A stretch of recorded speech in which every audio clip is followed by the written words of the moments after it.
Samantala, tuloy-tuloy nga ang pagdating ng mga kakandidato dito sa may COMELEC office, main headquarters, at inaasahang darating dito mamaya yung mga kandidato mula sa una at yan ang ating aabangan.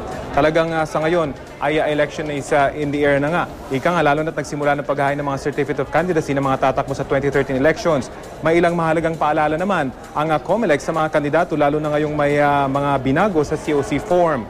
Balitang hatid ni Cedric Castillo. 224 days to go, election 2013 na. Mula ngayong araw hanggang sa Biyernes, maghahain na ng kanya-kanyang certificate of candidacy ang mga kandidato.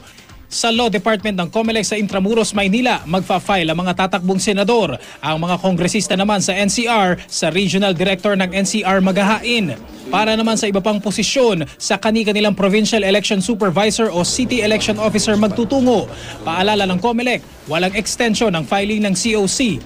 Mula alas 8 ng umaga hanggang alas 5 ng hapon lang pwedeng mag-file ng COC. Ayaw na raw nilang abutin ng hating gabi gaya nung mga nakaraang taon. Sa Biyernes, pagpatak ng 4:45 ng hapon at may nakapila pa, ililista ng receiving officer ang kanilang pangalan, ang oras at lalagyan ito ng numero. Ituturing pa rin na filed on time ang kanilang COC. Maliban na lang kung wala sila kapag tinawag na ang pangalan nila base sa pagkakalista mula sa pila. Pakiusap din ng COMELEC sa mga kakandidato. Iwasang magsama ng maraming taga-suporta dahil limitado lang ang espasyo ng kanilang tanggapan. At dahil bago ang COC na gagamitin ngayon, payo ng COMELEC sa mga kandidato, basahin itong maigi at sundin ang mga nakasaad na instruction. Gaya sa item number 4 kung saan hindi dapat lalampas sa 30 characters ang pangalan na nais ng kandidato na lumabas sa mga balota. Nakasaad din sa bagong form na kailangang isumite ng kandidato sa COMELEC ang kanyang Statement of Contributions and Expenditures sa loob ng 30 araw matapos ang eleksyon. Kung tatakbo naman sa ilalim ng isang partido, dapat ihain kasabay ng COC ang Certificate of Nomination and Acceptance o CONA para di na magkalituhan patungkol sa party affiliations.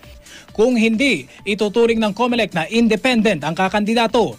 18,053 ang mga posisyong iahalal sa eleksyon 2013. Kabilang na riyan ang 12 senador, 229 na kongresista at 80 gobernador. 11,972 naman ang iahalal na miyembro ng Sangguniang Bayan. 57 naman ang slot para sa party list groups. Ayon sa COMELEC, sinasala pa nila base sa standards ng Constitution at Party List System Act ang halos 300 grupo na humihingi ng accreditation.